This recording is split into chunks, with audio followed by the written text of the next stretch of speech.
Now, say my name. The Rolling Bad Podcast. You're goddamn right.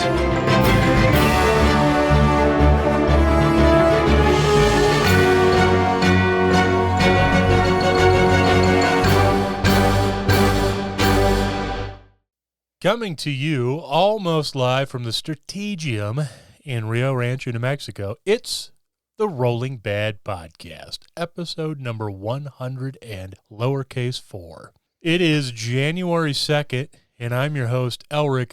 Who needs a vacation anyway, Edge? And with me today is... Bill, my computer done just blowed up. Yeah. Costello. Good times. Oh, Good no. times. That's what you get for taking a pause from the hobby. Yes. To try to enjoy some Cyberpunk. If I had known that game was so buggy that it would destroy my... Yeah, right? I was sitting there trying to figure out a way on some of these Reddit channels and other places to spin it in a way that Cyberpunk is so bad that it blew up my power supply. But it just didn't, yeah. And what was killing me was I had just finished downloading the show from the box that we record on to my computer. And I finished that all up. I booted up Cyberpunk because I was going to play the rest of that afternoon. And when I came back, the screen was off. And I'm like, oh, man, son of a bitch. So, I hit the restart button and I walked away because I had something else to do. And I came back and the screen's still blank. And I'm looking and there's no lights on the computer. Uh-oh. And I'm like, hey, you can't do this to me. I need you, bro. Yep. And then the worst part is, my computer's not special in any way, but I need a big, beefy power supply to run the two big video cards. I looked everywhere in this town for something over 1,000 watts. Yeah. And it was like, Best Buy said they had one in stock, so I ordered it and paid for it. And then after that, it came up and said, this will ship on Tuesday, and you'll see it next Saturday. And I was like, no, you said you had one. So I had to cancel that, and then I, ordered it from Newegg. But, in December, you can't really beef too much about shipping delays. So you can. It's totally your right as an American to complain about. I will. Instant gratification. I will complain. I will. But it took them 2 weeks to get me that freaking power supply. Yeah, well. And meanwhile, I'm getting these DMs going, hey, Saturday came and went, and Sunday came and went, and where's the show, man? The listener sliding into your DMs. Yeah. Well, I mean, I can understand. So, we have kept to a reasonably decent schedule, so. We've tried. We have tried. But anyway. Do or do not, Bill. Yes, there is no try. There is no try. Okay. But you have to try to do. Yeah. Isn't there a try just before the do happens? Yeah. Yeah. Hey, Yoda, you're a little green turd. Shut up. Yeah, but he's super cute when he's a kid. Oh, my God. If I see that freaking baby Yoda one more time, I'm going to take a shotgun to him. Oh, man. You know what? Okay. I got nothing against The Mandalorian. Really good show. I have not binge watched it yet. But I just know from all the people that I know that really love it that it's really good. Right. I just cannot stand the over marketing of this baby Yoda crap. Yeah, that's Star Wars. Well, yeah, it's like, just stop calling it Star Wars and start calling it Kenner Toys or Hasbro Toys, whatever the hell it is. Yeah. And, the Hasbro saga. Let's just call it what it is. Anyway. I tell you what, dovetailing off of the Mandalorian, if you have anything in your life that's not doing well and needs to be saved, my painting, whatever it is, get Jon Favreau to step in and save it. Because between Marvel and now Star Wars, that guy is just amazing. Yeah, I mean, not only everything he has touched has turned to gold, basically. Just pretty much amazing. I mean, yeah, he's at a couple of duds, maybe. I don't know, but everybody does. But between blowing up the MCU into what it is Yeah. now, and blowing people. I don't know. I guess there were people. There's like a handful of individuals who enjoyed episodes 7, 8, and 9. I will leave it there. Really? There are? I hear about. I see it on the Twitters. People Wow. who are like, I don't care what you think. I like them. Okay. Okay, we'll leave it there. Anyways, yeah, Star Wars has a future. Who Yeah. knew? Yeah, knew? with him. Thank you. So, good times. Yeah, the guy's amazing. Yeah. Another bit of sad news, at least for me, probably not too many others, but AssetDrop has gone out of business. December was the last box. Are you serious? Yeah. It's between the Brexit and shipping costs going through the roof. They just can't keep up with it. You know, because they're in a position where not only does the stuff have to ship to them, but then they have to box it up, specialized, and ship it out to everybody else. So the price just got out of hand. So December was the last AssetDrop box. So I will miss my cool little hobby box. So if anybody else knows of a cool hobby box that is out there, let me know, because I'm in the market. I love those little boxes. You know, I used to love Loot Crate, but then it turned into just, here, we're hawking the latest thing. Yeah. So My problem with Loot Crate is it just turned into like this weird junk. yeah, they went know? themey, and then they went total corporate, buyout. Yeah, like when I first got into it, it was like you got T-shirts and all kinds of cool stuff, and then it just turned into this weird, like, and I didn't mind the theme, like each box had a theme, but it was like, here's a keychain and then basically just advertisements. Yeah, for other things. Yeah, like, Yeah, there spent a used lot to be of money for Funko this. Pops in there, and Yeah. I mean, there was some really good stuff when I first got into Loot Crate, and then I was with them for about a year, and it was like, 4 or 5 boxes came, and I was like, not only does the theme not hit me, but the stuff in the box is like so random. Yeah. So yeah, I quit with them, but I'm looking for hobby boxes now. So Fair enough. yepper. In good news, Oh. I have communicated effectively with Mr. Mike Trent, and his Indominus box is heading his way as we speak. Is So en route. it is en route. And because of the failure of, my December, we're gonna continue the Luminous box draw through January. So we'll draw for the Luminous box on the first February show. Okay. So, yeah, just give people a chance, because we haven't really been in there to advertise it or hawk it or what have you. Yeah. I haven't been a big face on Twitter just because I didn't want to be talking about stuff I couldn't deliver. That's fair. Yeah. I'll probably put in a few bucks Yeah. to get in on that drawing. Oh, no, he wants Luminous too. Sure. I can't do anything on my own.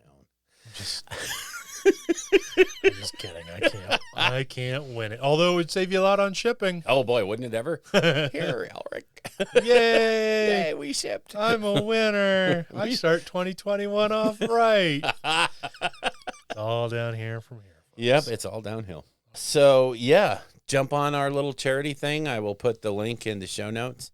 Every $5 gets you an entry. We're taking anybody that's entered so far is still in the draw for the Lumineth. Yeah. So it's not like January 1st to the end of February. That's it. No. If you've already donated, thank you very much. It's all going to St. Jude's Children's Hospital. So if we're not seeing $1, don't think for a moment. This is a GoFundMe charity. So they get all the monies. Yeah. So what they do with it, I don't know. But hey. And let me say there was something else. Oh, Clint. The Call to Glory 2021 charity raffle is now live. You can buy your tickets at heraldsofwar.com/charity raffle/. Thanks to Battle Station Toowoomba for donating the models and to the painters for their time and skills. The raffle will run until the 31st of January and is open internationally. Yes. There you go, Bill. So that was where I said Clint. So Yeah. Oh, yes. wow. There's a, wow, that looks good. some of those models are incredibly beautifully painted. Holy cow. And yeah, they are awesome. They are completely awesome. You got to be kidding me. These are Yeah, gorgeous. I'm going to throw some serious money at that Catacross. So Oh, man, I would be happy to win any one of these things. Yeah. That Manfred is. Oh, it's beautiful, isn't it? But anyway, yeah, go out there to the raffle site and take a look. It's Heralds of War. They're doing this all for charity. Each artist has their own charity. So depending on the model or the charity you want to support, buy your tickets. Oh, yeah. Cancer Council, Yep. Sleeper Burrows, Wombat Sanctuary, Beyond Blue. Cool. Yep. So they're also doing a charity drive. So jump on that and be charitable if you can, if you want to. If and you want to. If in your type.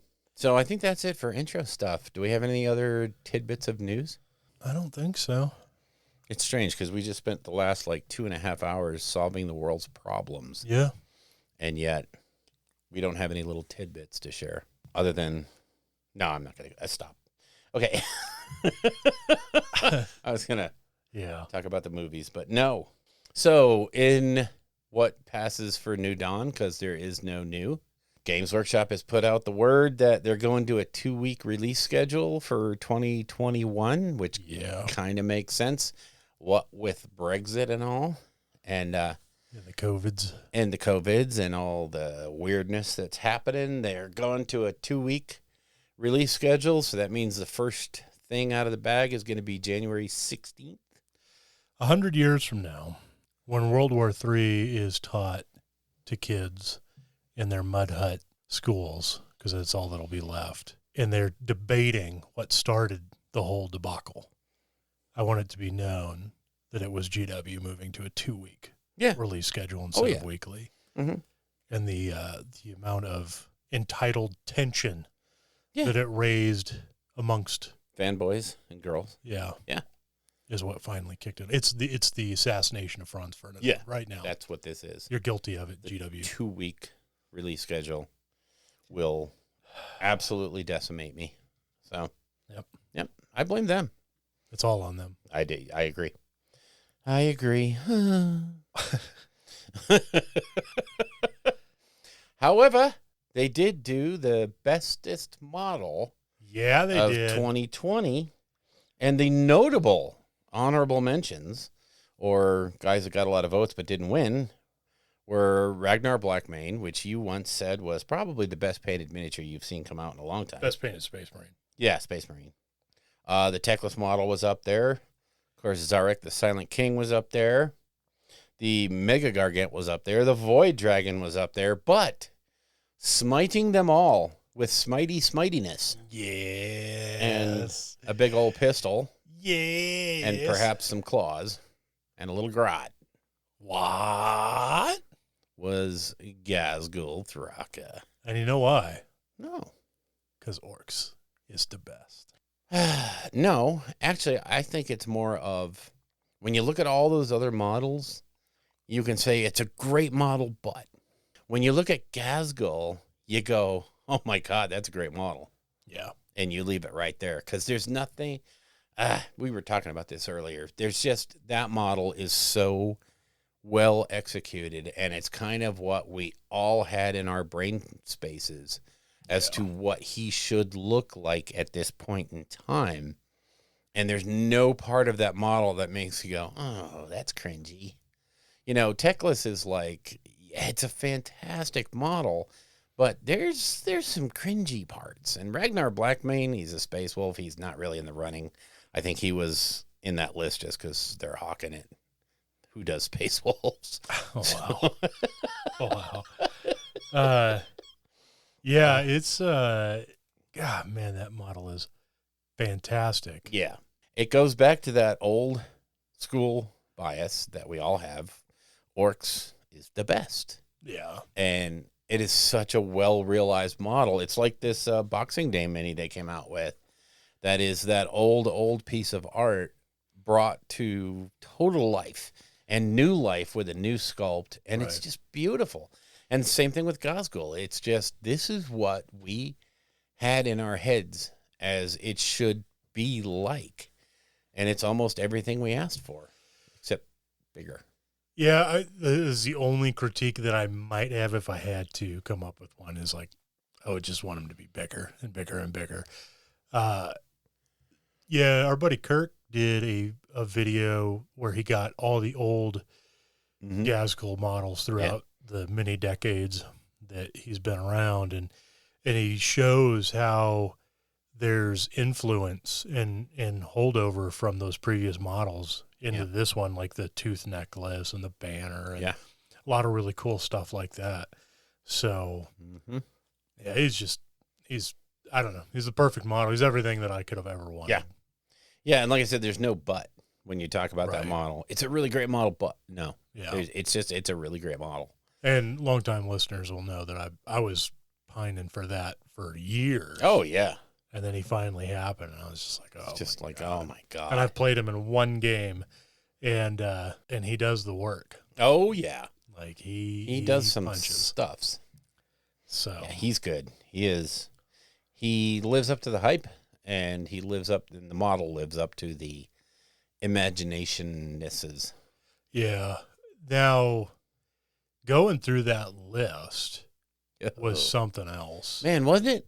It was crazy how many, they listed a lot of models. They listed everything that came out in 2020. You're right.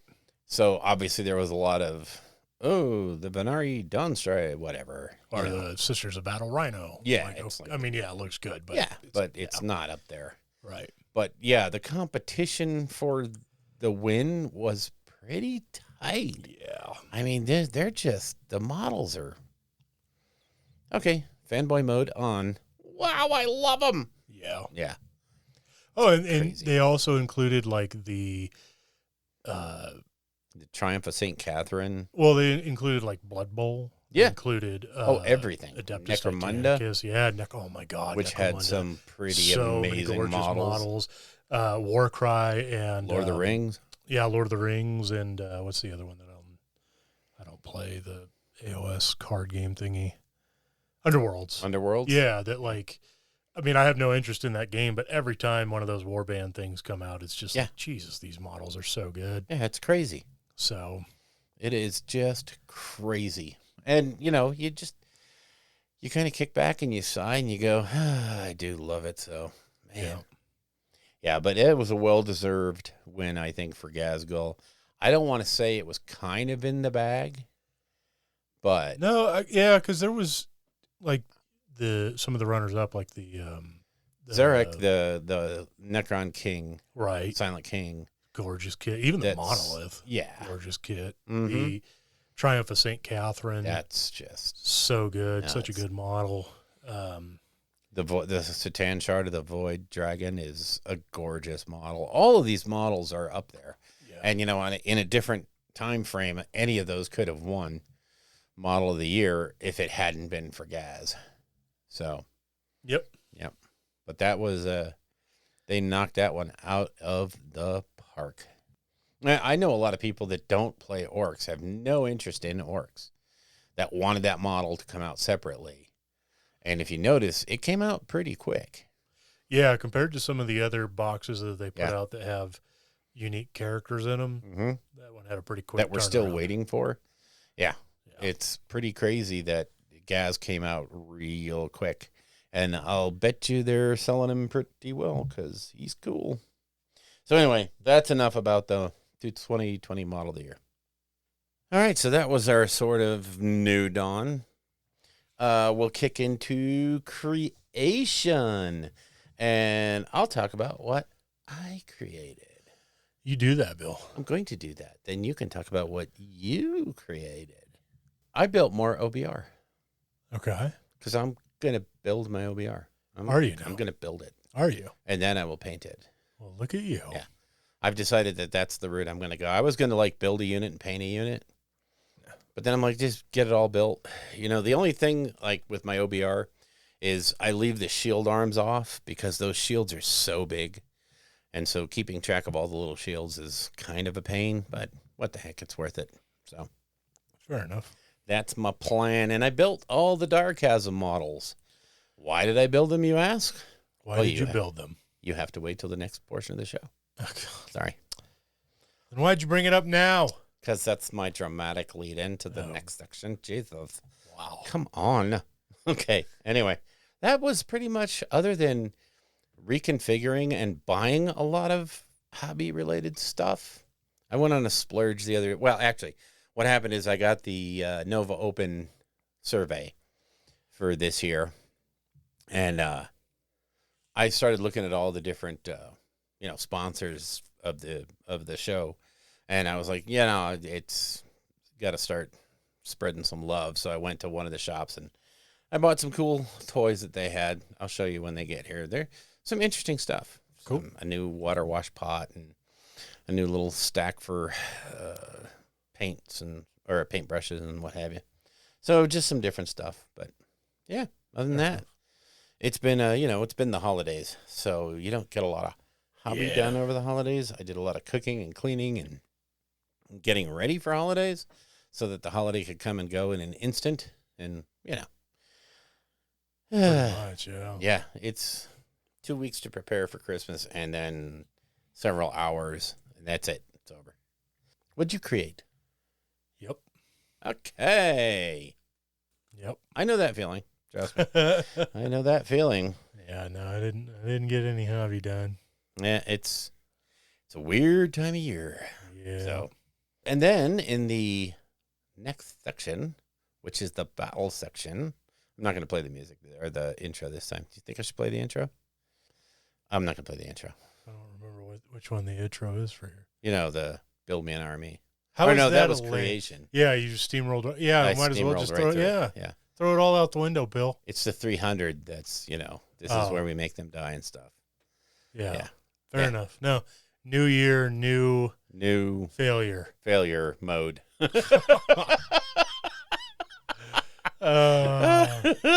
Yay. So in battle, I played several mini games of Dire Chasm. Because the wife wanted to play. She was, interested in doing something. And so over the New Year's Eve and New Year's Day and all that stuff, and we got some games in, and I literally have forgotten how much I enjoyed playing Underworlds, how much fun it is, and how every game, you line up 3 games, same side, same card deck, and yet every game plays differently because of the cards you have. Yeah. And you have to kind of rethink how you're doing stuff. I mean, the Warband plays a certain way, and you learn that pretty quick, but you have to modify it all for those cards, and it's fun, just fun. And of course, it got me itching to bring out all the Luminous stuff and build it, because those models are, oh my God. Yeah. Oh my God. Yeah, and I've been seeing on Twitter lately, we were talking about this, that a lot of the people that picked up that army are now finally getting like their entire army done. Yeah. Painted and everything and But showing. And especially at the end of the year, a lot of people were just doing, like, here's what I did this year. Yeah. Here's the armies that I completed or whatever. And Trying there to was some Luminous embarrass. Realm Lords, full army pictures. And, I've talked about how, like, if you don't take Tackless and you also don't take Alithanar, that you can get a boatload of elves in that army. And it's a lot of bodies. Yes, and it is. when those dudes are painted up to a high standard and you got like 100 elves on the table, it's big. It looks cool, man. Yes. It looks really good. So, yeah, I can definitely see how that can strike your fancy. And then, with the video, the preview for 2021 video that we got has a couple cool little snippets that seem to be. We should have talked about that video already. Yeah, I thought we were going to do that. Should have done that in New Dawn. But I just follow your lead down whatever path you decide to, whatever mudslide you decide to. Well, I missed Run us that into. one. That should have been a New Dawn. Let's talk about that preview. I didn't see anything it was just meh. Yeah, so the only clear shot that we got was the Lord of Gluttony, Glutos, something or another. Yeah. That model is so over the top. My God. So remember when Nurgle came out? Yes. All this really cool Nurgle stuff for for both 40K and AOS. And I was like, I'm not a Nurgle guy, but I am so happy for Nurgle players right now because everything that's coming out perfectly embodies Nurgle. Yeah. This stuff, those Plague Marines looked fantastic. The the Beasts of Nurgle, the Great Unclean One, obviously is gorgeous. Trying to think of some of the like the Poxwalkers. Yeah, the what's his name? The guy on the snail. Oh, Horticulus Horticulus Slimix. Yeah, I mean, it's just it was gorgeous. I feel that way. Bile Piper. Yeah. Yeah. Oh yeah. The demon character. The 2 new heralds. Yep. I feel that way right now for Slaanesh. Yeah. Like I don't want to do Immortals of Slaanesh, a Hedonite's army. Yeah. But the people who are geeked for this, I'm so happy for them. Oh, man. Everything is so... It's very evocative of... Yeah, I feel like we've finally gotten to a point with this release. Like, the other 3 gods in their mortal aspects have something that, like, represents them and makes them unique. Because I remember back in the days of Warhammer Fantasy where... if you wanted Khorne Slaves to Darkness, you basically just painted your dudes red. If you wanted Nurgle, you painted them green. Yeah. Unless you were really good with conversions and stuff. It was hard to really give that god visual flavor to your army. And then Bloodbound came out. Yeah. And it was like, oh, wow, these dudes look really, really good. And then we got the Nurgle. Poxwalker or... No, the big dudes that do a bajillion attacks. Not the Blight King. Blight Kings, yeah. We got like Blight Kings and some of their mortal stuff. And then we got the whole Arcanaut line for Tzeentch. Yep. And, you know, so Slaanesh has been sitting here wanting for a while. Yeah. And then last year they got all the demons. Yeah. Oh my God, the remake of that Keeper of Secrets. They're just... Yeah. I am tempted by Slaanesh now, all of a sudden. That's what they do. That's what they do. How they get you. Yep. It's all about that temptation. And now the mortal side of it. Oh my God, man. That Sigvald is so good. Yeah, this guy is disgustingly good. Yes. That whole chariot, whatever you want to call it, that thing is. It's like a pleasure chariot war shrine. It's what you would think of in the Pleasure Dome, you know? Yeah.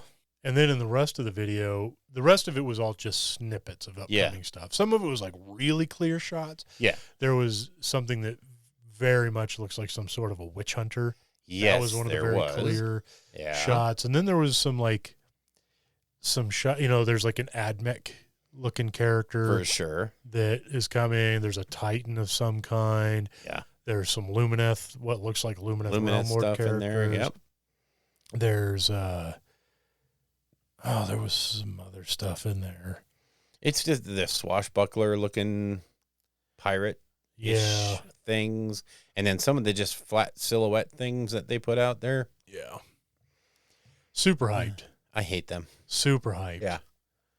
Yeah. I'm hoping we get some of this quick. And I got to tell you, the investigatory skills. Oh, I have some people on social media right now who have been taking screens from that video and then going back through all their rumor engine stuff and just like basically piecing together whole models is really cool. It's nuts how they, you know, not nuts.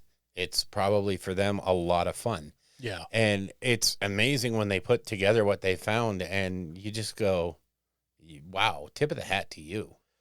Yeah. You do some amazing work. I wonder if the guys at the Warcom team look at that stuff and just enjoy, like, oh man, they have to, because that's the whole goal of it, is to put those teasers out there and see what comes of it. Get those juices flowing. Yeah, I mean, it's got to make them so freaking happy that you know, because they have to look at that as a success. Yeah. We win this one, you know. Yeah, because you're trying to get people hyped, and obviously they're hyped if they're to sit there and spend hours to find all this stuff and then to share it and have everybody else go, I love it, I hate it, it's stupid, it's the best. You know, just, I figure they have to be happy as long as the reaction to a model is 50-50. If 50 hate it and 50 love it, they got to be like, we did it. I think it's just reactions in general. Yeah. You know, because that's what art is supposed to do. That's right. It's supposed to get you talking and thinking and having a good time with it. And, you know, I know people have panned different models for different reasons. And, you know, it doesn't matter if you don't like the head on this model. you're talking about that head on Twitter and making other people aware of that model, yay, win. Yep. You know, it's awesome. It's so great. And, you know, it's obviously in these COVID times where we don't have the opportunity to get together in droves. At least we get together this way and share what we found and what we saw and think about and react to what we've seen. So it's win, win, win, win, win all around. So, yeah, it was a great video. It was a great little looking forward to 2021. The thing and I was talking to Anders about this the other day. I hate to say this, and I don't want it to sound wrong, but one of the things I'm looking forward to in 2021 is the fact that they are slowing down the releases, and we're going to get to have a breath between each new glut of things that are coming out. And, you know, I mean, one thing for the last couple of years is there's been releases every week, and some of them hit everybody who plays this Games Workshop hobby, the whole totality of things. I love all the Aeronautica Imperialis, the Adeptus Titanicus, all of that stuff. So, I mean, it's like every week you're buying something and it goes into the shed because you just can't get to it all. Yeah, because so many people are able to buy stuff every week and put it in a separate shed. A shed of shame. There's more people like me than you think. Yeah, 2020, everybody's got a hobby shed of shame. I'm just kidding. Why do you minimize me? Because my heart is crushed with jealousy right now. Why? Half my shed is your stuff. That is true. That is true. I'm going to have to reorganize the shed so there'll be an Elric side and a Bill side because I have to keep moving your stuff to get to my stuff. So I got to move things around in there a little bit. I'm sorry. I inconvenience you. It's, you know, these are such first world issues. Right? Jesus, his plastic is in the way of my plastic. Oh, my God. You know, are you ready for tinfoil hat? I am. Tinfoil hat. Okay. So last year was a year of 40K. We got 9th edition. Yeah. Last year, we got releases nonstop. Yes.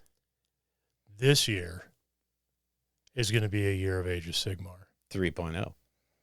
At which point, we've slowed the release down to every other week. Is this Games Workshop admitting that Age of Sigmar is a failure? Oh, and that square bases were the way to go. And the release of the Bretonnium map so that we can all get used to going back to the square bases. Yep, they're going to ease us back into it. Book. Yep. I really cannot wait to going back to the big movement trays and calculating angles and seeing if scatter dice fighting almost templates, to the death. Yes, templates. Bring me templates. Yes. Oh yeah. No pre-measuring. I think they've got it through their heads now that Sigmar's kind of a big fail. Yeah. And okay, you know, if you just take the record sales numbers and stuff, that's illusory. Okay. Right. Sure, they're putting out models. People are going to buy them. Yeah, big deal. And the fact that they've doubled their value every year for the last half a decade, that's not real money. Yeah, look, people. That's stock market money. That's right. It doesn't really translate into... No, you can't take that money down to the ice cream shop. That's right. That's not how that works. Exactly. It's not real. Yeah. So, square bases, here we go. Yeah. God, I can't believe we're saying this. Oh, man. First of all, it's great that we can laugh about it. Right. What really makes me sad is that group of people that are still out there. Still on it, yeah. Who believe. Ride or die. Bless them. Sigmar is so bad, it's dead. Oh, terrible. It's dead. If it wasn't terrible, then why would they be talking about the old world?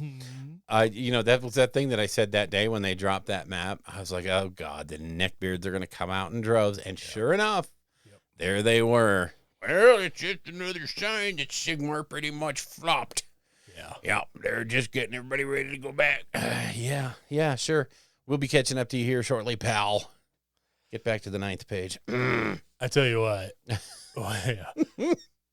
I have to admit, when that map did drop, it got me super excited. Oh, isn't it? It's. I don't even, I never played that.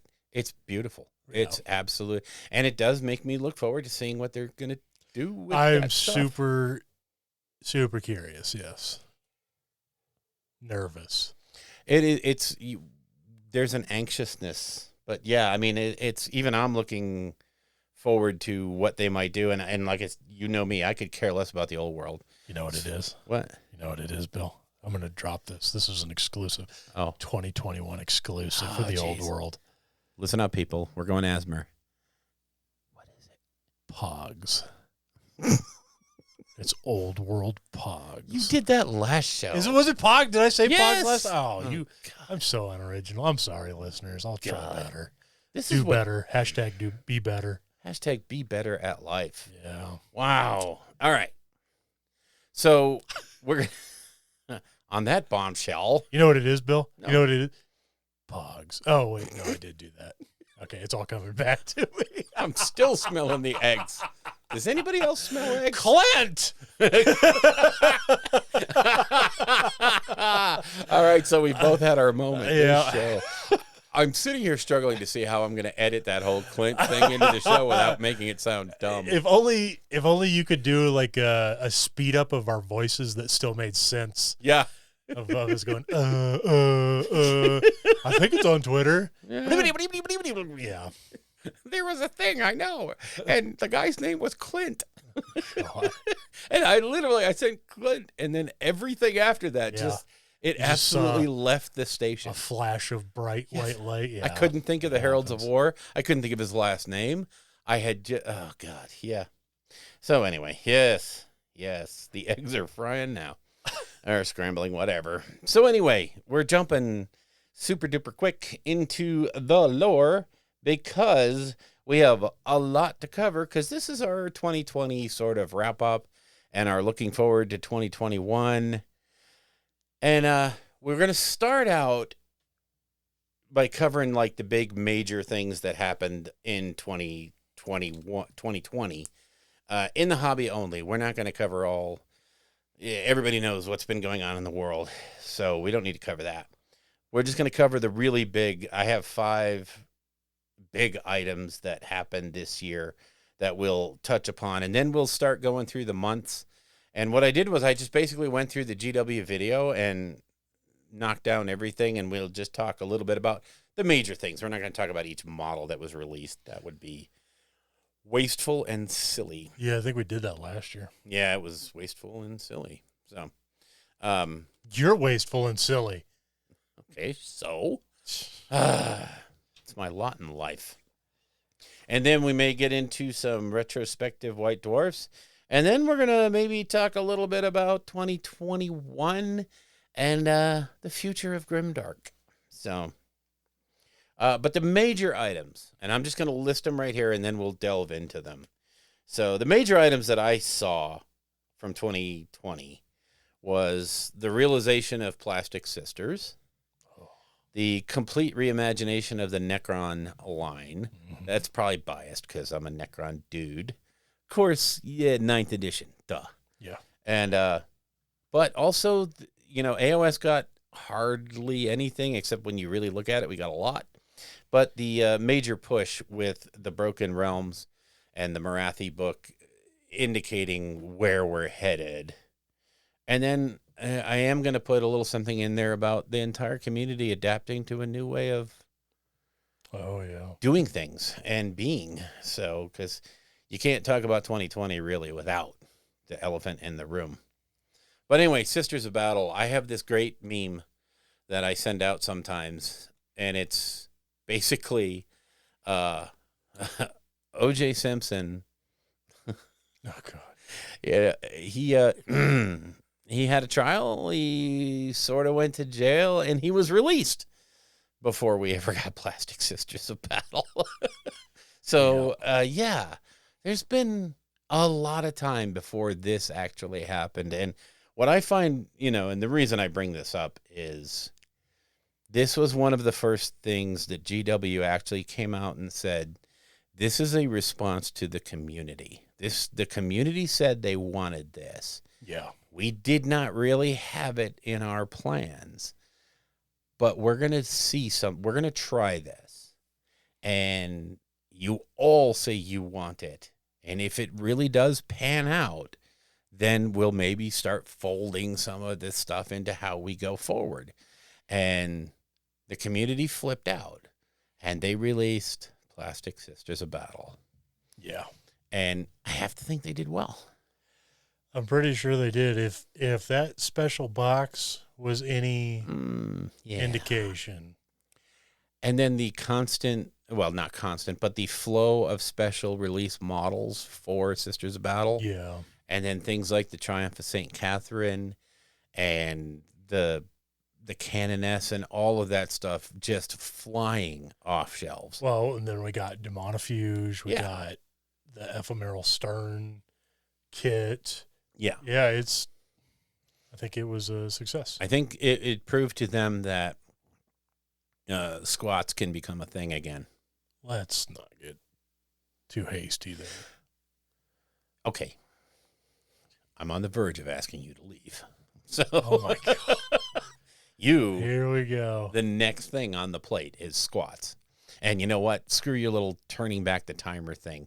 You have to know that with the success of Sisters, they have to be sitting there going, huh. Yeah, but Sisters were cool. People that are like 5 years old in the hobby are asking for squats, and they don't even know what they are. Okay? They're doing it because it's a meme. Yes, exactly. That's what you boomers have become in the hobby, is a meme. Yeah, bro, totally. Where's my squats, bro? What Grandpa said. Yeah, that's what squats are. Yeah. Get silly over there with your space dwarves.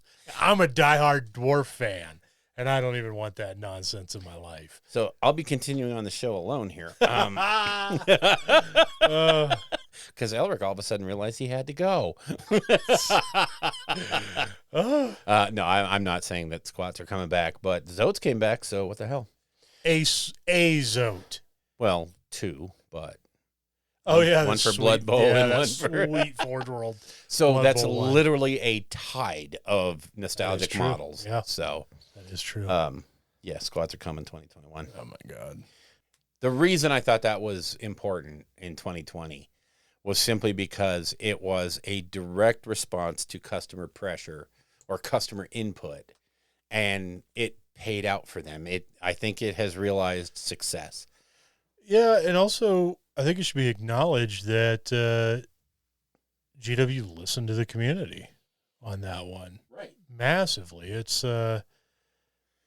because it all stemmed from a post Adepticon. It was either Adepticon or Nova Open questionnaire. Yeah.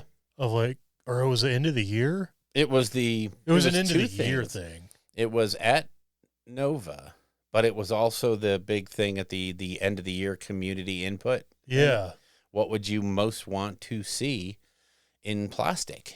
And Adeptus Sororitas, Sisters of Battle, just won hands down. I mean, it was a gargantuan number that it just swept the room.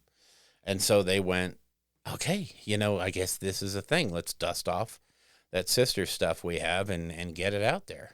And, yes, GW is a big company and they have more money than the British government probably right now. But it's still, you take a chance when you retool and you alter your production schedule and you mess around with everything you have in the pipeline to do something based on fan reaction. Yeah, because they didn't have anything ready to go up into that point. And the fact that they went from that questionnaire to that preliminary box in like 2 years. Yeah. Well, that's pretty phenomenal when you think about it. It's a testament to the CEO, Kevin, and his idea that, this is how we have to do things. We can't sit around and have a 5-year pipeline, because in 5 years, people might not want what we've developed.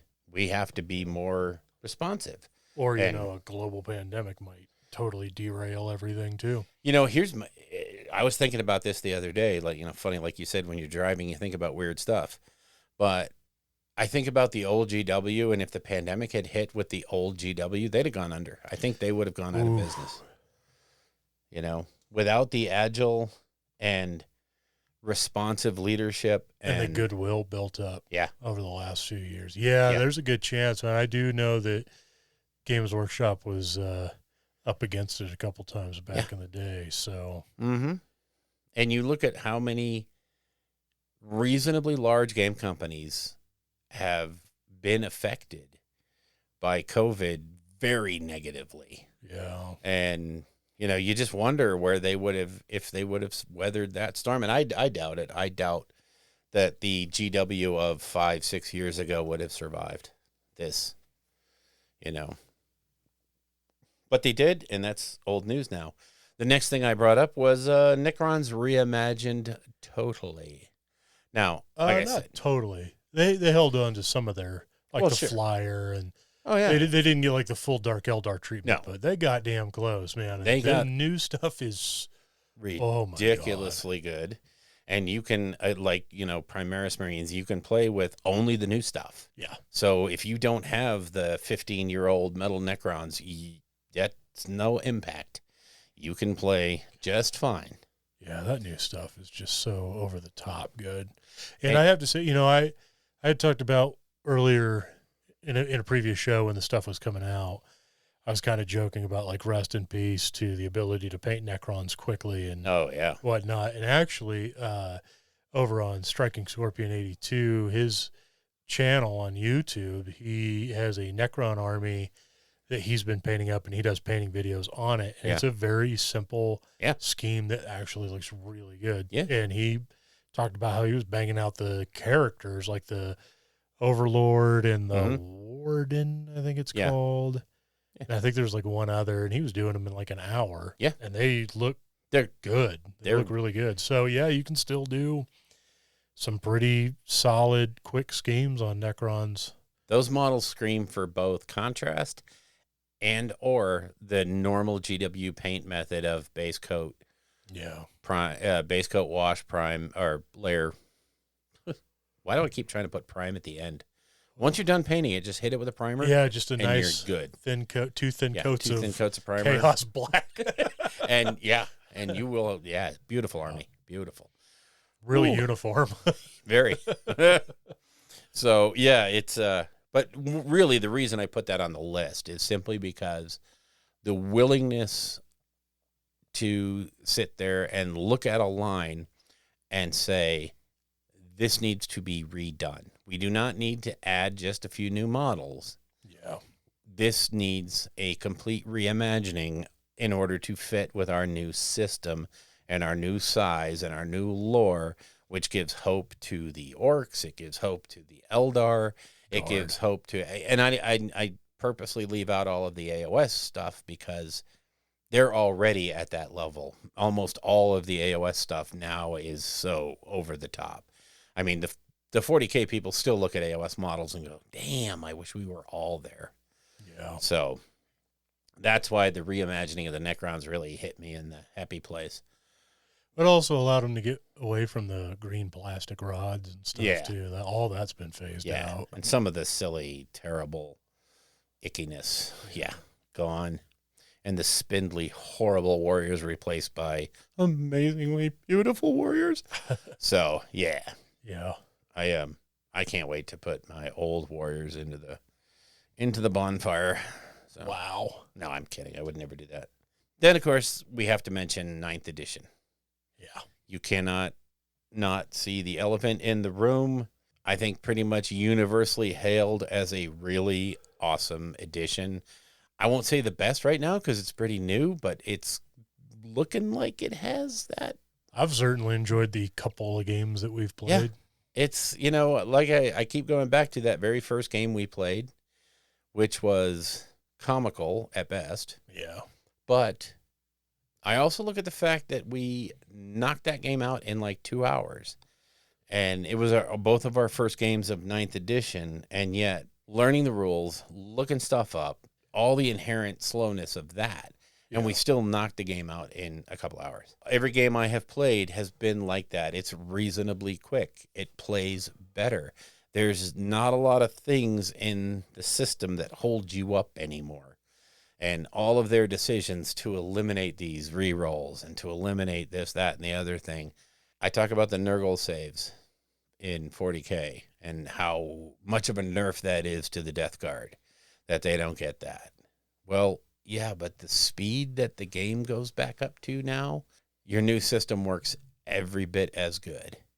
Yeah. Maybe not perfectly, maybe it's not the old days, but hey, and the Necron reanimation protocols, it works. It just freaking works now, and it's quick. Attack's done, roll the dice, move along. I gotta say the no more than +1 or -1 to hit modifier. Oh, yeah. Is pretty cool too. Yep, it stops a lot of that. Well, I have to look this esoteric rule up because I remember there was a thing once that said, yeah, no, who cares? You've already got +2, so you're over the threshold. Beautiful thing. And then, of course, for us AOS folks, we had those glimmers of hope with the Marathi book. And yeah, you might not be a Daughters of Cain player, and so that book might not have hit you square in the face. Yeah, but there was plenty of other armies that were affected. Yeah, and there's a damn good indication of where we're going to go and what the other books are going to look like. Yeah. So, I mean, if you don't think the next book is all about Slaanesh, you're all wonker. Yeah. So, I think there's only beautiful things ahead for the AOS community. I think really we have to face the fact that AOS 3 is around the corner. It may be further around the corner now that we have a 2-week release schedule, and that usually comes out in like July. So maybe we're looking at later, October. Though, just because it's going to a 2-week schedule doesn't mean that reduces the amount of stuff released. No.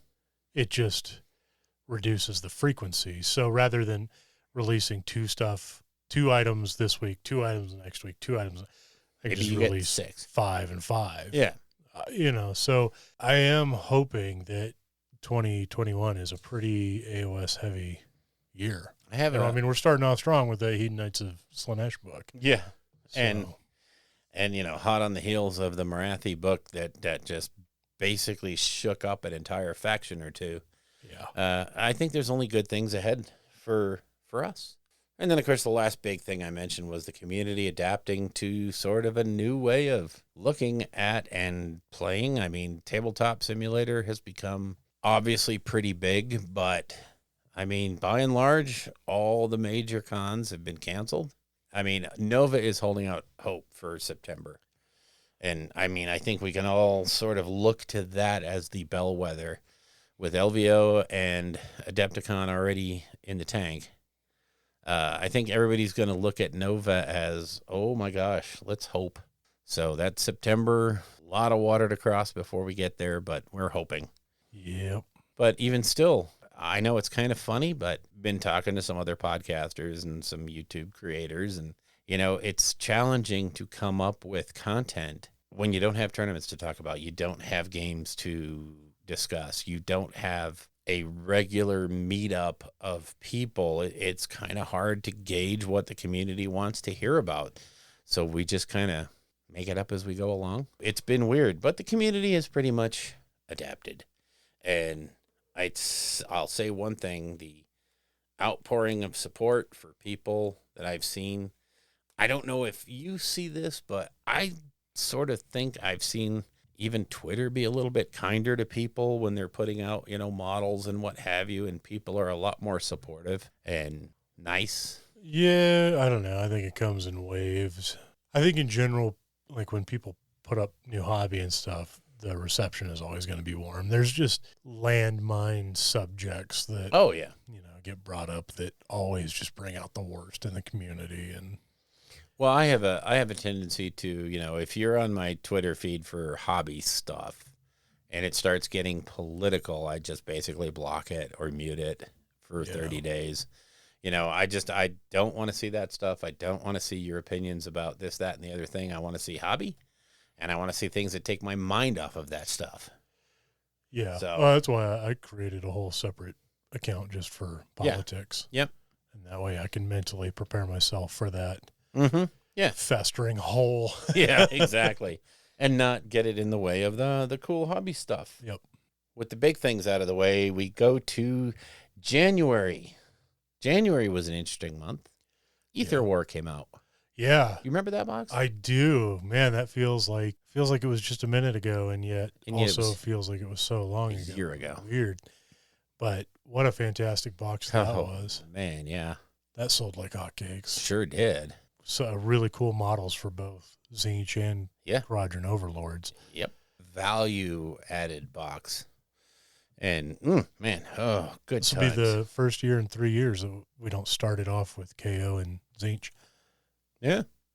But we do start it off with Hedonites. Hedonites. And that might very well be a continuation of Chaos at the beginning of the year. Yeah. Yeah. So Keeps the theme going. yeah, right. Ooh, that means next year for corn.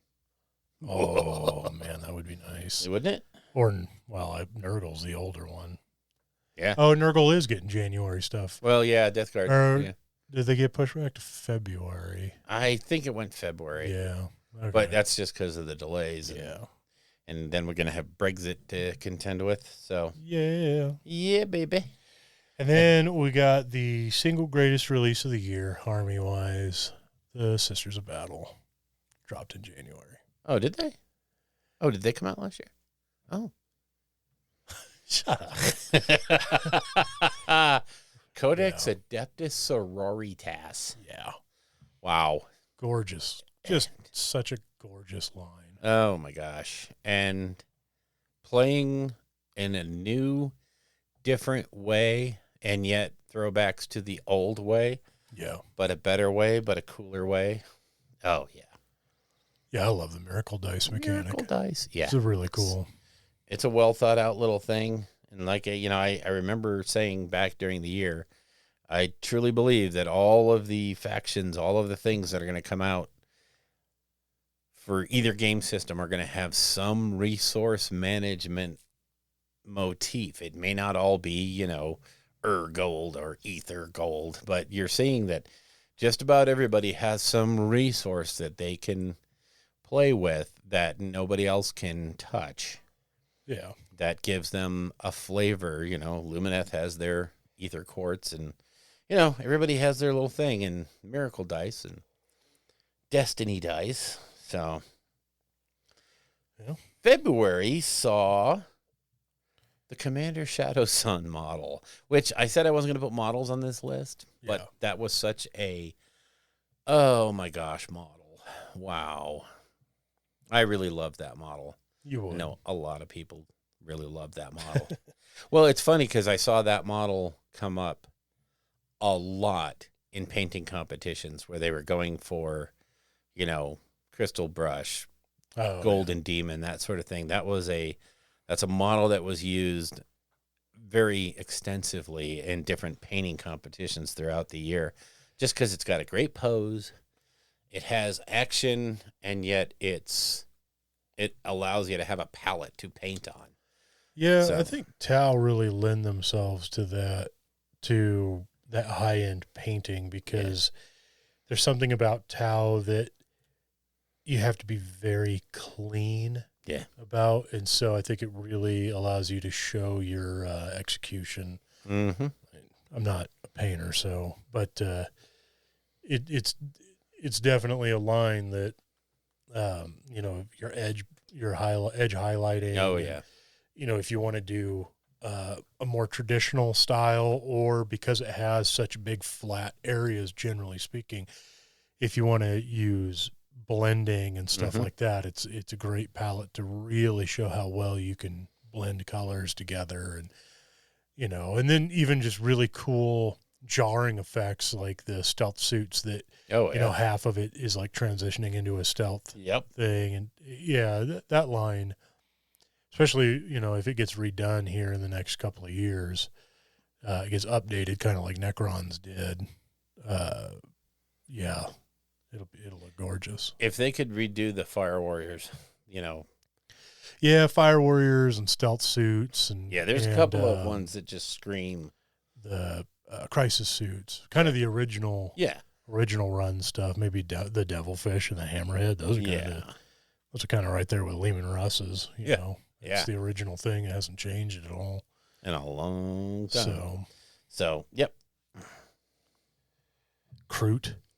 Yeah. Those are all the original Kroot and all of that. Yeah, geez, the Vespid Stingwings, they're all fine cast. Yep. Wow. The rules could use an update because they're not good. Yeah. They're not Well, good. they're just 9th edition is a different monster.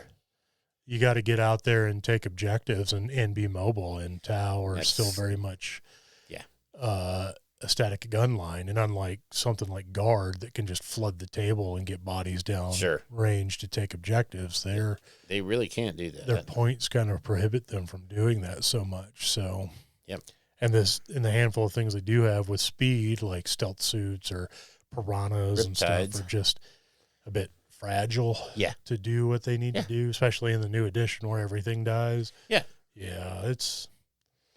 So they need a little love. They'll get it. They're super popular army. Yeah, and they will, if they've proven anything, it's that they're going to get love here quick. Yep. So also you had in February, House Goliath got a book for Necromunda. The House of Two Chains. God. Oh my Lord. Everything for that game. Ugh. Everything for that game. They could release a transfer sheet, and it would be gorgeous. And everything for Necromunda looks good. Yeah, it's like the Lord of the Rings line. It's just they go from hit to hit to hit to hit. So awesome. So March came up. Yeah, I did. And we got the separate Janezar and Drazar models, so you didn't have to buy Crimson Skies of Blood, or what the heck was that? What the hell was that? Rise of the Phoenix. Rise of the Phoenix. Yeah. They finally came out on their own. I'm going to start referring to Janezar as Jay-Z. Jay-Z? Yeah. Okay. And what about Drazar? Drazar. Big Daddy D? No, Drazar can be Big L, and then Jay-Z can just steal everything off of. I'm just kidding. That's an old hip hop reference. Wow. Moving on. Did you see that story in the news where some rapper died in like October and they're just getting around to talking about it MF Doom? Now? Yeah, that Doom. is like the most MF Doom thing. Yeah. For him to die on Halloween, and the information didn't drop until New Year's Eve. Yeah. Yeah. Because like his whole shtick was he would go to concerts wearing a mask. Right. And then some concerts that people literally paid money to go to, it wouldn't be him performing. It'd be what he would call a Doombot. Oh, God. And it would be a dude that kind of looked like him wearing a mask doing his set. God. Yeah, there's a lot of meta with MF Doom. But, oh, jeez. That was weird. Good times. Anyway. Yeah. Also, what came out was one of the most contentious releases of the year. Yeah. Prophecy of the Wolf. Why would it be contentious, Bill? Well, maybe because inside that box was the only chance to get the Space Wolf character. I mean, what the hell? Only one chance to get Ragnar Blackmane, and it's in that. Oh, there was something else too. There was a little orc. Oh, Macaroni? Morbius. Morpheus? Makari, that was Makari, it. Yeah. And then he had some sidekick. Yeah. So, the sidekick was Gazgul Thraka. Gazgul Thraka. So, and that Prophecy of the Wolf box absolutely flew off the shelves. And then all of a sudden it was back. And then it was gone. Yeah. And you were just like, what in heck is going on? But, that was the first release of Gazgul Thraka. Oh, boy. Well, I think we've already gushed about him, though. Yeah. So, it does really, it kind of makes me wonder sometimes what Games Workshop thinks about Space Wolves. Because here they make this Ragnar Blackmane model that is gorgeous. And they have a box with Space Wolf models in it that they know is going to get completely and totally overshadowed by the fact that there's this big orc in that box. Yep. And, it's just like, it seems like every Space Wolf release is smack in the middle of some other huge release that just overshadows it. And it's kind of, I don't know. Orcs is the best. Yeah, I guess. So, the month of May was the month of AdMech. Yeah. All that new, pretty, amazing flyer stuff. Ornithopter, whatever it is. Yeah. That, and then the cavalry, the winged, dogs, the jump troops, the transport / heavy tank. Yeah. Oh, man. It's so good. If you were into AdMech, that month just literally made your decade. Yeah. So the new start collecting box for them as well. Yep. And that's a good deal because it's like $10 more than the tank itself or something like that. Yeah. And then you get all the AdMech stuff. Yeah. Yeah, that was a huge box. June. So, Aeronautica Imperialis came out, which was Guard versus Tau. Yeah. Oh, the models. Those gorgeous Valkyries. Oh, my golly gosh, gee. And yeah, you still haven't built. I've built them all, but I haven't even base coated them yet. So that's another thing that's on the shelf of we need to get back into that game. Oh yeah, play it again, and I know you want to do Valkyries, so absolutely. And also that month came out Fabulous Bill. Yeah. And this was also the last of the Psychic Awakening books. Yeah. The War of the Spider. The wrap-up of Psychic Awakening, which was good because shortly we would see all those Ninth books edition become meaningless. No, I'm kidding. Oh, yeah. I'm kidding. So July came. Yep. And we got... Nothing much. Move on. Yeah, there was some controversy. Oh, my God. Controversy around the Indomitus release. In the moment, it seemed very contentious. 3 weeks later, all of that controversy was over. Yeah, I got to say, I was super pissed. Yes. I was pretty upset that thing sold out so fast, and then to find out that it was just these bots. Scalpers. Yeah. The thing they said they were taking great pains to stop absolutely destroyed that market. But in the instant karma department, within a week, they basically said, yeah, no, here's the deal. We understand we underproduced and oversold. So here's the deal. Everybody gets one made to order. Yeah. And so all those guys that scalped and put them up for $500 instantly on the day, yeah, they might have made a few sales, to idiots. And if you're one of those idiots, I'm sorry. But, oh, well, that's what you get for, the impatience. Yeah. Because barely a week later, you would have been able to order yours for the sticker price. So, and everyone was talking and everyone knew they were going to do something about this. It wasn't going to they weren't going to turn a blind eye to what was going on. And yet, scalpers may have made a killing, but hopefully they also sat on a bunch of boxes and weren't able to move them because, oh well. Yeah. And we also got 9th edition. Oh, did that come out too? Yeah. Oh. 9th edition 40K, wow. Which the rule book was in Indomitus. Yep. So another reason why that box was so big was the 9th edition rule book was in there. And the hype that led up to this was just, it was ridiculous. Yep. It was, ridiculous in a good way. I don't mean ridiculous. I mean, it was so much fun to be a part of the thronging mass that had to be out there to get that. It was so cool. Man. It was fun. And we're still giving away Indomitus boxes that are in demand. Although, the Indomitus boxes have made a reappearance at the store. And many stores around town, I guess, not only the Warhammer store, but did you say, who you said? Oh, yeah, Twin Sons has Twin Sons had. So, because all the made-to-orders are done, and whatever they had left over, they sent out to stockists. Nice. So, yeah. So, Indominus is still out there. You can get it.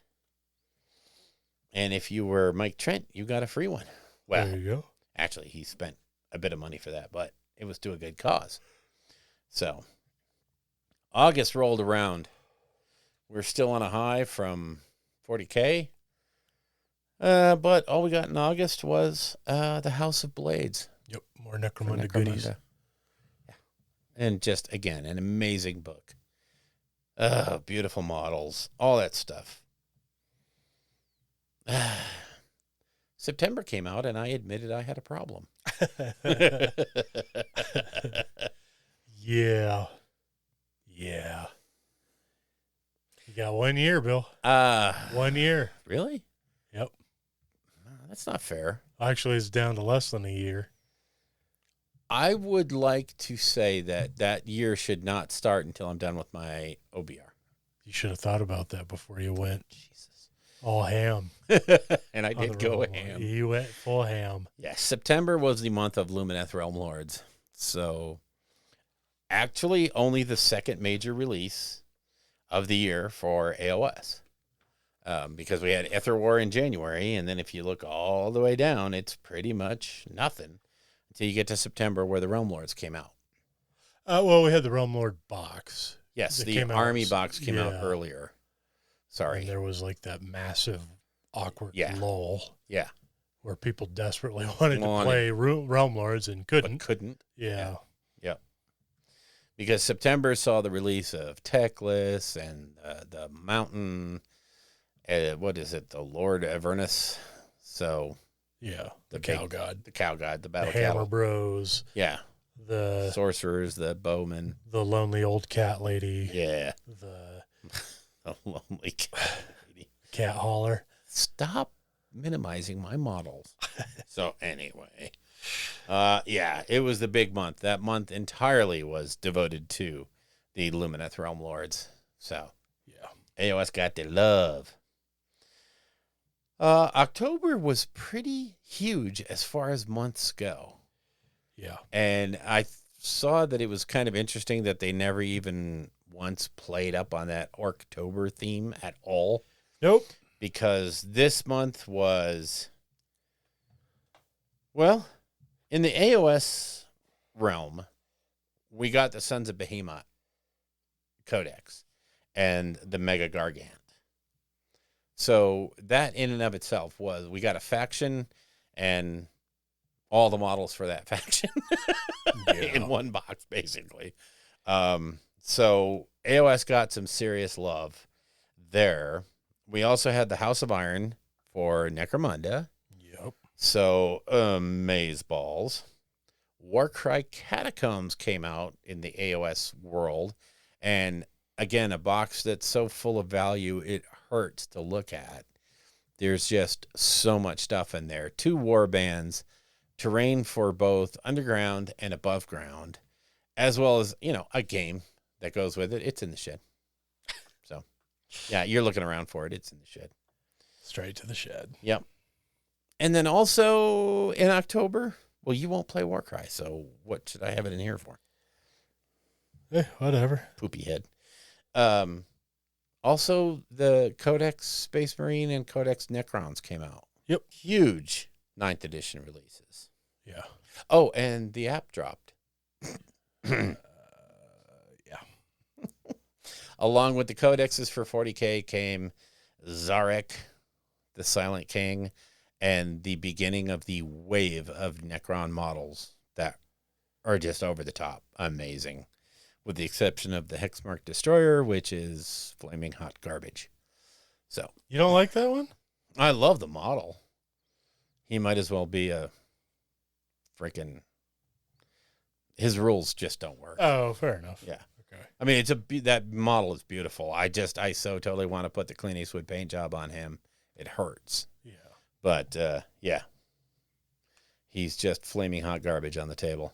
Fair enough. He's not even infantry, so he can't even, do an action. So he's a lousy character. He's lousy.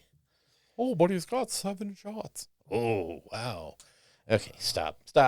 Wow, Bill. Well, it's just such a huge mess. People that are designing their game should know that this set of interactive rules make it to where this thing doesn't work as you intended. So, anyway. He's the Lotan of Yeah. 40K. Yeah, pretty much. Yep. So that was October. You want to do November? So November, we get Blood Bowl Due. Yeah, the Blood Bowl Part Due. Wow. Then, yeah, Blood Bowl is just, I don't know, to me it's just like Necromunda or any of these specialist games. Yeah. Like every team that comes out, even like I think halflings are dumb. Yeah. And yet the halfling team still looks cool. It's so gorgeous. Yeah. So, and the new rules are so brilliantly simplified. Oh, well, I haven't gone that far with it, but it's great. yeah, I mean, it looks fantastic. And Blood Bowl fans are like diehard. They're like Detroit Lion fans. They'll stick with it forever. Yep. Then we got Shadow and Pain, which was a fantastic box set, and gave us some more Hedonites of Slanesh Demons. Oh, that's what it was. It was Hedonites. And there was something. I knew there was something good in there. And all the goody Melusai, the Scathborn, basically, for the Daughters of Cain. So I got my mitts on a few of those. Gee. And then Codex Death Watch and Spez Wolves. Lots of Lots of goodies. Yeah. So Death Watch are now playable. Yeah. And Space Wolves got some serious love. I mean, they got interesting. I mean, everybody is getting their flavor now. That, you know, there's little books for everybody. These are, you know, in addition to the Space Marine Codex. So, yeah. Everybody that gets a supplement is happy, happy, happy. And I know I wrote them down as Codex Death Watch, but it's actually Codex Supplement Death Watch and Supplement Space Wolves. Details. And then up in December, we had Dire Chasm, which is Underworlds, Warhammer Underworlds, version 4, if you will, or, you know, expansion 4, which incidentally is great fun. Having a blast playing that. Codex Supplement Blood Angels came out. Wow. It should have been Codex Death Company. But, well, I mean, the rules covered what you needed for Blood Angels. This Codex came out, and it's kind of the Death Company book, because it's what the Blood Angels do that's unique and special. So that's really what it focused on. Also that came out was the House of Artifice for our favorite Necromunda. Yeah. And the Hedonites of Slanesh. Huh. Interesting. Well, it didn't come out this summer. Well, no, but what did come out was Marathi. And I'm not talking about the model either. Oh, the Broken Realms book? Yeah. Yeah. Was that really December? Yeah, that was really December. So that's Oh, what it said in the video. Wow. Yeah. All right. Yep. Yeah, Marathi was a weird one because, you know, back in January, and you didn't put this in here, but in January we got Wrath of the Everchosen. You're right. I didn't put that in there. And that was supposed to be the new campaign setting we were going to get. Yep. And they kind of scrapped that one. Which we then just didn't see anything on until the end of the year. Yeah. And now we have Broken Realms. Yeah. Which, God, I hope they keep running with it. Good I Lord. really, really do, because it's got me super excited for where Age of Sigmar is going. Oh, yeah. It's so indicative of some great things that can happen going forward. And, oh, man, I'm telling you what, I think we've run a little long, maybe. I don't know if we should get into that. Well, we'll just get into where we think 2021 is going to go. Okay. But I think we'll leave the Grimdark discussion. The more nuanced. And the White Dwarf for the next show. Okay.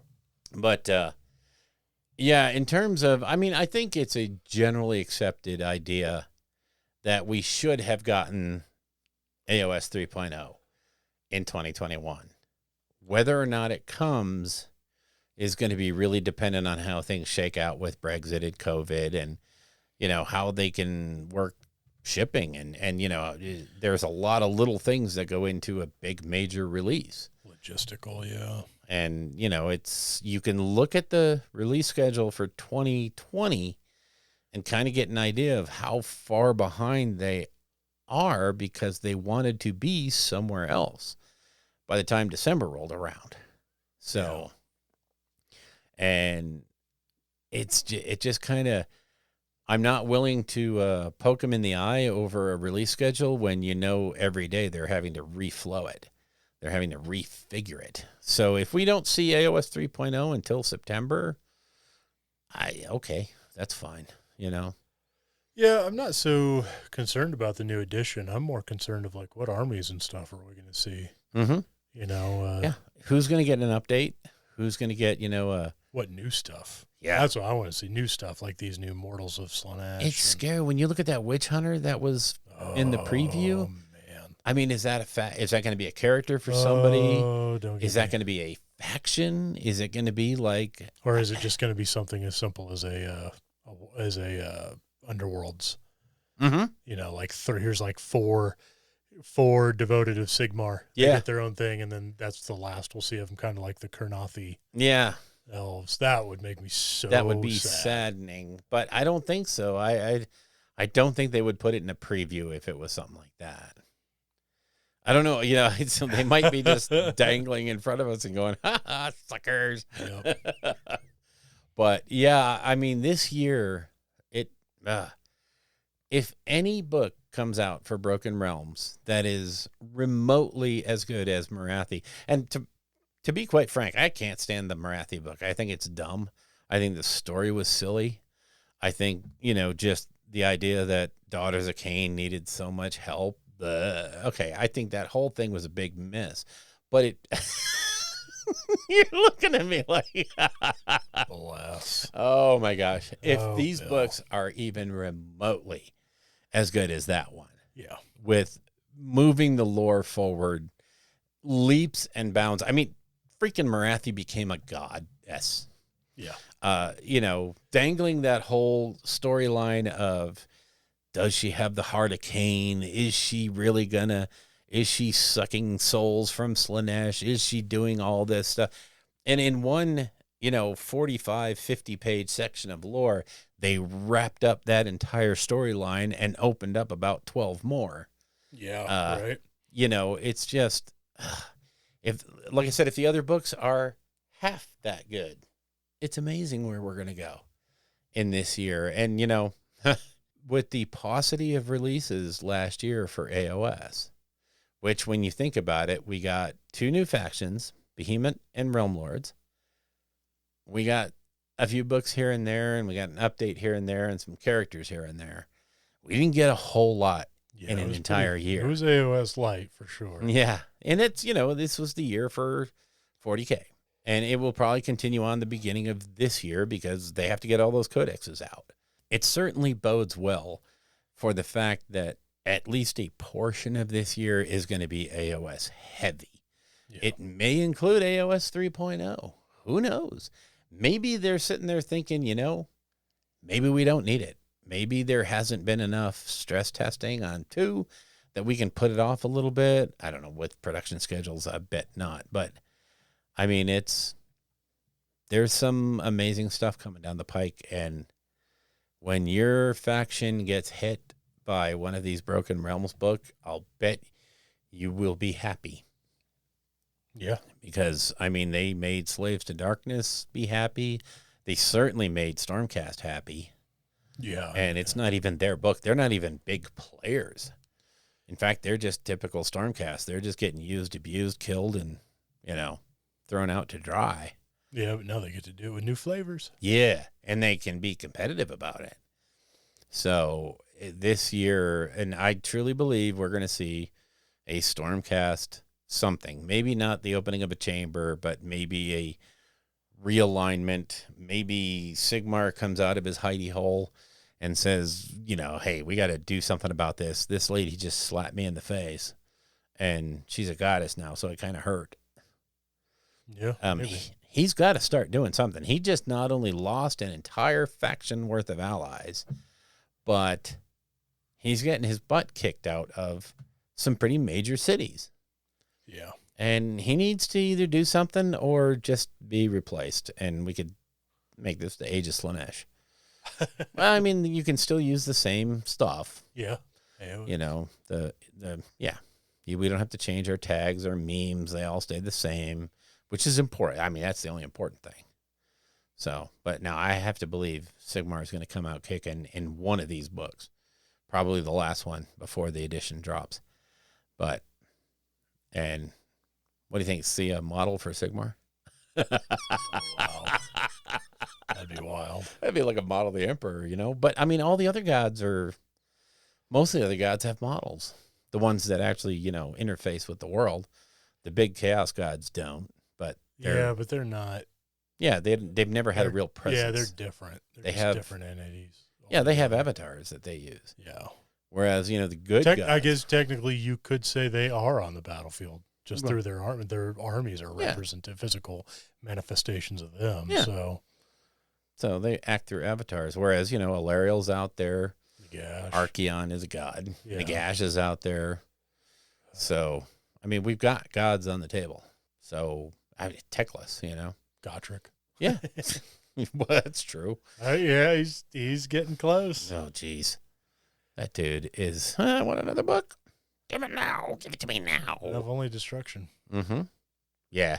You know, I got to thinking about it. Destruction got one model this year. The Gargant, the Mega Gargant. The Mega Gargant, yeah. And then last year got the Tyrant, a couple of Gloomspite kits. Well, and the Maw Pot. Oh, yeah, the Maw Pot, the Tyrant. And then, a couple of Gloomspite. Yeah. Over 2 years. Yeah. They've gotten 6 models, 5 or 6 models. The Gloomspite release, I mean, it was good size, but you got the Trog, the big Trog, the Rock Trogs, the Squig Hoppers, the Fanatics. Oh yeah. The Gabapalooza. Yeah. Uh-huh. The new Mangler Squig. The new Squigs. Mm-hmm. The Loon Boss guy. They basically got a faction release. Yeah, the Squig stuff basically got overhauled. Yeah. But ever since then, nothing. Three kits since Gloomspite. If you don't count all the Warcry and Underworlds. Well, yeah, that's the thing is like...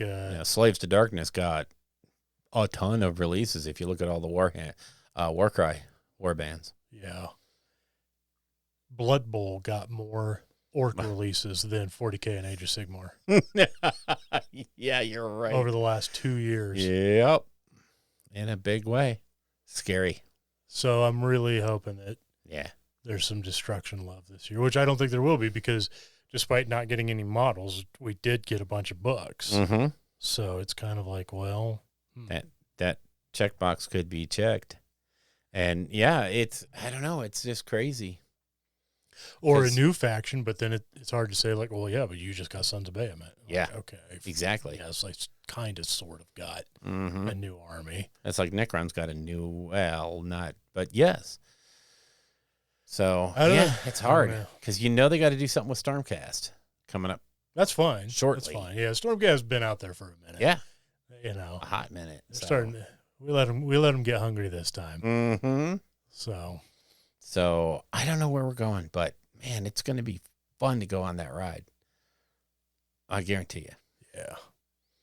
So unless World War III happens between now and then. Well, or a popular uprising. Who knows? Yeah. Cyberpunk, baby. Okay, anyway, stop. Stop it. Jeez, you're so wrapped around that game. Jesus. Yeah, you are, Bill. Okay. So anyway, so now let's open up the discussion. Okay. So we did a show about is Archeon a god? Yeah. Right? Is Sigmar really a god? Or is he just a Or is he just a poser? Yeah. Jeez. Yeah, well, I mean, it's I'm wondering, and I've been seeing this play out a lot. He's being backed into a corner. What is he going to do? What are you talking about, Bill? He held up a pillar when the Necroquake happened. He held up a pillar. It was going to fall, and he was like, no, let me flex my godly might and hold up this pillar. I got you, fam. I'll stand here while all of my Stormcast get slaughtered around me and spirits flee the anvil. Yeah. But not this pillar. But this pillar. Don't worry, guys. I got this one. I got to lead by example. I'll hold this pillar. Then I'll have a deep philosophical conference with one of my mages. Oh, yeah. About how you got to hold up pillars, man. And it's sometimes you just have to put it out there. Yeah. You have to let people see you being Picture is worth 1,000 words. That's right. All I can picture is him holding up a pillar. Meanwhile, in 7 other realms, Stormcast is dying in droves. Everybody's dying, not just Stormcast. Like, anybody who ever thought about worshiping Sigmar is just getting put to the torch.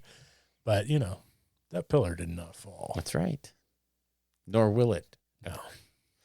Yeah, he has to do something. Yep. He has to, I don't know. My thought for him would be swallow a little bit of your pride, write a letter to Archeon asking, how do you be a good leader? Because you have that certain something, and I don't. Yeah. I have a dragon who's really the only reason I'm here. So, yeah. Yeah, I think a lot of it is that Archeon did not treat his charisma as a dump stat. Yeah, that's right. Exactly. Yeah. And, yeah, he put some points into it. It's just, you got to figure Alariel is not Sigmar's best friend. No. Because his guys basically destroyed her realm before helping her reclaim a minuscule portion of it. And then basically the answer was, hey, that's your realm. You figure it out. So, and then throughout all the other realms, he's made all these little inroads and given these people a breath of hope, a glimmer of cities and civilization. And maybe there's, but wait, chaos is still here in large numbers, and they still have a majority of these realms under their control. Well, not only that, but you also, we're going to build this city. It'll be in the name of Sigmar, but I'm going to put these dudes in charge that, any given Tuesday, will drag people out of their homes and butcher them in the streets because, I don't know, they smell chaos. Sure. Not a hearts and minds it's kind of approach that he's got going on right now. He has to do something. That's what I'm saying. I know that's going to make people roll their eyes, but stay with me. Bretonnians. Oh my God. In Age of Sigmar, not obviously direct Bretonnians, but there is nothing stopping a group of humans who binded together during the Age of Chaos, realized that Sigmar abandoned them, so they turned their worship to something that obviously was not the Chaos Gods, but something powerful enough to get them through, I don't know, like a lady in a big body of water. And through their discipline and their vows and their religious zealotry, they persisted, and they don't need Sigmar, just like the elves don't need Sigmar. The dwarves don't need. None of these people in order need this guy. So why not have a human faction that doesn't need him either? I'm just saying. Don't you dare. Don't you do it. I swear to God, Val, don't you dare. Oh, my God. Who the hell cares? As soon as you saw me reaching for the button, you were like, actually, what I was going to play was the some watery tot lobbing out swords is not the basis for a form of government. Yeah, well, I'm just saying, like, I agree with you completely. And honestly, it would be a neat new faction to work, maybe not into Cities of Sigmar, but existing on its own, like a nightly order or, a bunch of nightly orders like you did Cities. right. Where, you could represent different places and basically be the defenders of everybody that is in chaos. I'm just saying it's a lot more feasible than saying that somewhere in the realm of death there's a bunch of like Egyptian-themed skeletons riding around on chariots. Yeah, exactly. That ship has sailed. It's never coming back. They pretty much said that one over and over. Yeah. So, yeah, I would truly love to see a Bretonnian like. And, just seeing I would love to see, somebody posted, maybe it was Jewel Knight Jess, or somebody posted a bunch of like old school Bretonnian stuff. And I was sitting there thinking, like, this stuff still holds up, but could you imagine it getting AOSified? Yeah. It would be just turned up to 11. Over the top, amazing, and just, real knight heavy cavalry, and then maybe even some flying cavalry, because we have flying beasts now. Oh, you imagine what Pegasus cavalry could look like now? I mean, just all of that stuff, and just really like a cavalry-based army, where, foot troops are rare. And well, you could even do foot knights, though, and stuff like that. Exactly. But, I mean, it would speak to all those Bretonnian folks out there. Yep. It would, and, I mean, there has to be some alternative. If Sigmar stays in his ear with his rose-colored glasses on going, man, we are doing really well. Literally everything and every story and every piece of lore has gone against him. Yeah. I mean, the Necroquake opened up all of the little chambers where he hid all of the bad things. Yeah. So every god out there basically has a bone to pick with him for one reason or another. He's backed up into a corner, and he's either got to do something to prove this is the age of Sigmar, or he's got to give up the title. A divine potluck. Everybody loves a potluck, right? And he just summons all the gods. Oh, jeez. Bring your favorite dish. We'll all get loaded up on grub, and we'll sit down and just hash it out. Figure out where we want to go from here, how we want these realms to look, So we could have a council. A potluck, Bill, Jesus. Well, there's no need to get all political about it. I was just thinking that we could have a council, and if we could find a city named Nikea. Oh, God. Right? Potluck works. I mean, I think it would be a boring book, but and Alariel brought pigs in a blanket. Something vegan. Yeah, she true. It brings would be something vegan. Yeah, that's true. Everybody's just like, oh, that's so interesting. I love quinoa salad. Yeah. Oh, it's delicious. Oh, it is supposed to be served cold? Oh, okay. Oh, yeah. Yeah. Right. Oh, yeah. No, I like that vinegar aftertaste. It really highlights the arugula.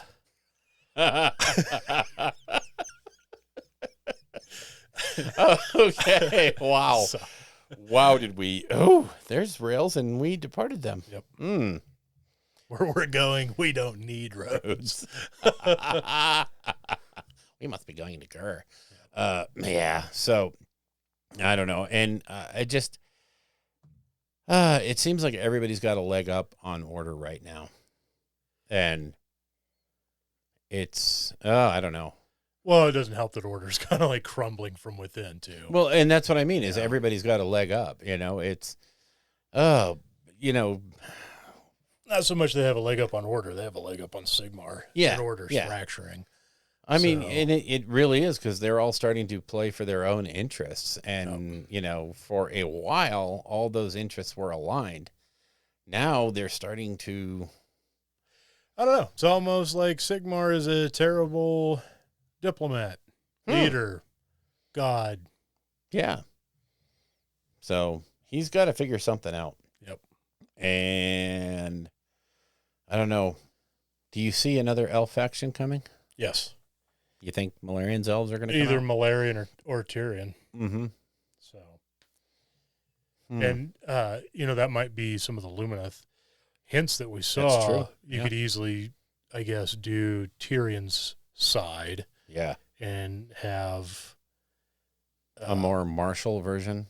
Yeah, which is kind of hard to say because you have a fairly martial. You have the rock dudes and all that, but you don't have any combat characters. You have a Lithanar. Mm-hmm. He's the only. Well, and then you have the stone, the cow gods. Yeah, the battle cattle. If you want just an elf with a sword, they don't exist. Yeah. So it's it kind of cries out for something. Yeah. So he could either come in as a second half of Realm Lords, or he could come in his own faction, which I'd be maybe more in favor of. But I'd be betting they would be their own faction because I don't see any real hooks to bring in any more. Well, that's the thing is him and Teclis created the Realm Lords together. That's true. Yeah. It's just that Teclis kind of takes over and then F's everything up and takes off, and then he comes back and he's like, "Oh, everything." Went in the crapper while I was gone. What happened, guys? Like, well, I don't know. Maybe because you just took off like the clown shoe wearing Muppet you are. Muppet. Jesus. Oh, Teclis, you Muppet. Yeah. Yeah. I don't think so. I don't know. I would like to see a foot elf faction. Very martial, lots of swords, lots of spears. Oh, man. Yeah, I don't know. I think I would be, at this point, I think I would be okay either way of Teclis either coming in with the second half of Realm Lords and just rounding that out into a big, robust, air quotes, high elf army. Yeah. Whatever. Or him coming in with his own, like, super martial, angelic style. Host. Yeah. Super anti-chaos elf army or something like that. And then obviously anything to do with Malarian. Yeah. Just makes me giddy. Yeah. Yeah.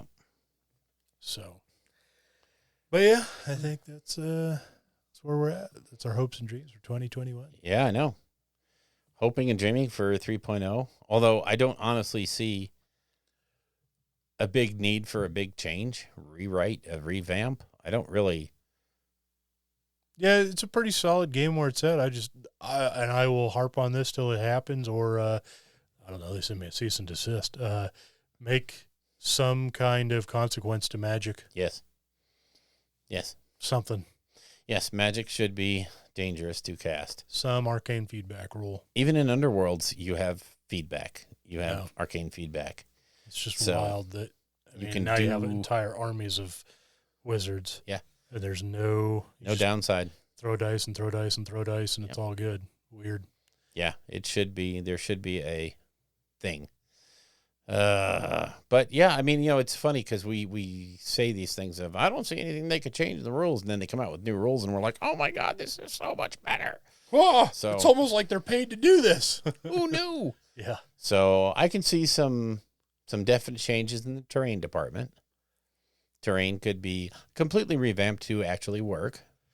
Oh wow! Shots fired, Bill. Well, come on, let's talk.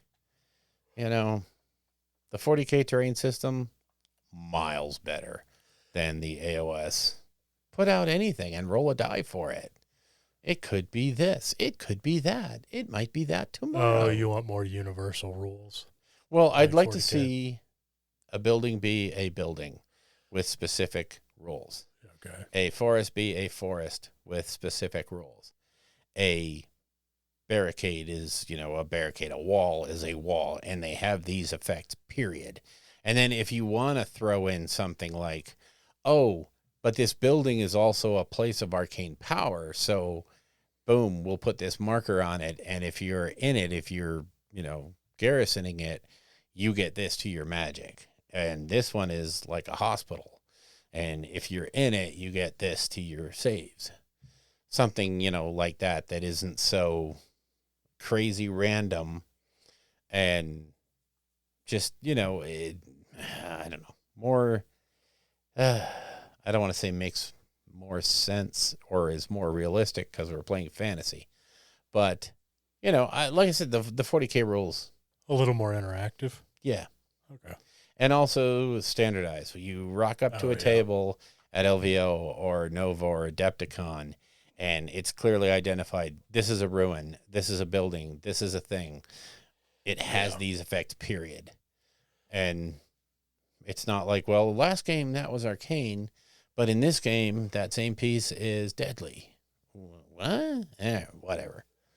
So I'd like to see the terrain rules revamped. Would like to see magical issues. I would like to see some modification of the bravery mechanic. Oh, okay. Just something to smooth it out and maybe not make it an afterthought because there's 18 zillion ways to avoid taking a battle shock test. So I think it should have a little more impact. So a lot of armies are built and pointed with either having low bravery or high bravery. And yet there are so many ways in the game right now to almost eliminate battle shock tests as a factor that those ingrained point expenditures or lack of expenditure just mean nothing. Almost nothing.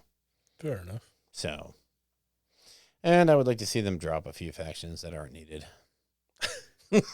You know where I'm going with that. Yeah. But anyway, I was kidding. I'm not trying to make anyone angry much. An anti-magic destruction army. Wouldn't that be cool? There's like super resilient to magic. Yeah, what about a destruction army that just is like, spells don't affect them? Yeah. Period. It's their thing. It's, spells, no. Oh, man, that would be... Talk about a meta buster. Reasonably elite army. Yeah. You can't do ogres. You can't do trolls. It could be something fantastical. Yeah. But, they just... Famir! Oh, God, no. Oh, Jesus. Yeah, but they just walk around and they're just like, right. Yeah. Magic. Have like a 2-up. Ignore. That'd be the most broken thing ever. Wouldn't it? Oh, my gosh. Zinch would be just like, well, I'm not playing anymore. Yeah. It's stupid. What do you mean this game is one-sided? Yeah. I've never seen it like that before. Yeah, exactly. Oh, let me just pound your teeth in. Oh, man. All right, well. Yeah, I think that should do it. Sounds good. All right, and then in the next show, we will, like I said, we will go into our discussion about Grimdark and the January White Dwarfs. Yeah. Bye. Bye. If you would like to get in touch with us, you can reach us at our Facebook page at www.facebook.com/rollingbadpodcast, all one word. Our Patreon page is at www.patreon.com/rollingbadpodcast, again, all one word. The Twitter account for the show is at rolling_bad. And our individual Twitters are, for me, at Bill Castello, BILLCASTELLO. And for Elric, it's at Elric Edge, ELRICEDGE. All of our guests on the show will have their contact information in that show's show notes. The music in the show is used courtesy of Kevin MacLeod at Incompetech.com and used under the Creative Commons license. The Rolling Bad podcast is protected under the Creative Commons Attribution 4.0 International License. Information for this license can be found at creativecommons.org. Stormcaster, cool. You might need to turn your mic to where it's up a little because it's pointing at your neck. Fine. There you go. Fine. Wow, that's better. Is it though? Is it though? Yes. Fine. Fine. Do it live. This is the kind of shit I wish we could put out. I know. You know? I know. Anyway, I'll get into that when we start. We could if we did a politics podcast. I know. We could say poop and we could say damn it, poop. Yeah. And you poop head. You son of a pooper. Yeah. Yeah. Your mom's a real pooper. Yeah. See, it's that kind of divisive language. Exactly. This is why you need to be canceled. Yep. Okay, I'm sorry. You don't represent the mainstream. Stormcaster, cool. Yeah, you know, Clint. Jesus Christ. Shut up. I'm trying to think. The look on your face. I hate you. Oh, God, I hate having you here. Oh, yeah. Use your words. Wow. That train completely came off the rails. Wow. Wrecked through the station. Took out women and children and everything. I did have that moment of absolute, I cannot remember where I was going with this. I said, Clint. And apparently that's the word that turns your brain off. God. But, okay, there's my Twitter. I could not find my Twitter. Okay. So, yeah, anyway, wow. This one isn't in the notes, so I couldn't help you. I had no idea where you're running with it. Clint Mallet over there, they're doing the Heralds of War. Aren't they the ones doing the charity thing? The other charity? The painted models and all that stuff. Maybe I'll just have to do that in another show. Because I am serious. Oh, that was good. I know good. Stormcaster, cool. It's good. And then Jesus, stand by. Revenge of the Meatballs.